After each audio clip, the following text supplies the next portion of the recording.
আমরা আজকে গিয়েছিলাম হচ্ছে নোয়াখালীর পাশে লক্ষ্মীপুর জেলা। সেখানে যে অবস্থা দেখলাম, মানে কোথাও একটু মানে মাজা পানির নিচে নেই, সব জায়গায় মাজা পানি, বুক পানি। মানে আমরা সব জায়গায় ত্রাণ দিচ্ছিলাম। মানে নৌকা নিয়ে আমরা সাঁতারে টাতারে যাচ্ছিলাম, মানে কি একটা অবস্থা, ভয়াবহ অবস্থা। না গেলে আসলে এটা আপনাদেরকে বলে বোঝানো সম্ভব না। তো আমরা সব কিছু ত্রাণ ট্রাণ দিচ্ছিলাম যেভাবে হোক সেভাবে হোক। তা আমরা সাথে কিছু কিছু করে খাবার নিয়ে গেছিলাম, যেমন চাল, ডাল, আলু, তেল, মশলা সব কিছু, যে আমরা ওখানে যে এগুলো রান্না করে মানুষকে খাওয়াবো। শুকনো খাবারের পাশাপাশি এই খাবারটাও দরকার অনেক। কিন্তু এত পরিমাণ পানি, আর 3 দিনে আমরা এত কাজ করতেছিলাম যে একটু নিজেরা খাওয়ার পর্যন্ত সময় পাই না।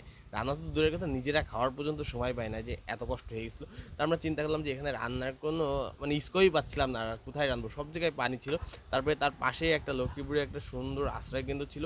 এখানে লোকজনের সাথে কথা বললাম, প্রায় 700 লোক এখানে ছিল, যাদের বাড়িটারি একদম পুরো ডুবেই গেছে, মানে থাকার কোনো পরিস্থিতি নেই। সেরকম লোকই এখানে ছিল।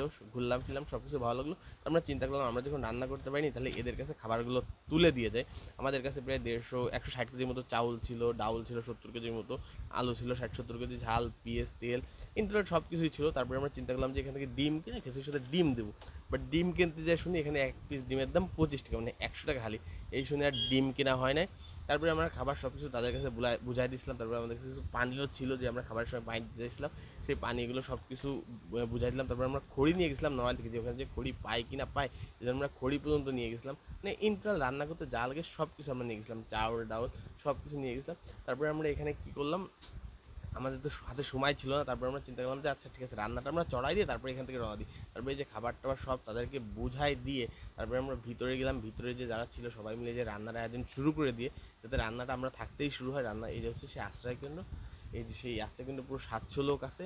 আর এখানে পাশে একটা গরু আছে, এই গরুটা হচ্ছে মানে এই যে গরুটা দেখছেন, এটা আজকে একজন দান করে গেছে এদের উদ্দেশ্যে, যে 700 লোক আছে তাদের খাওয়ানোর জন্য। আর পাশে আমরা যে রান্না হচ্ছিল, পরে আমরা রান্নাটা শুরু করে দিলাম, রান্না শুরু হয়ে গেল। তারপরে আমরা ইনশাল্লাহ নড়াইলের উদ্দেশ্যে রওনা দিলাম। আসলে সত্যি কথা বলতে ওইখানে যে আসলে নিজেরাই খাওয়ার সময় পাইনি, কি রান্না করবো, মানে এতটাই চাপ, না গেলে আসলে বুঝবেন না।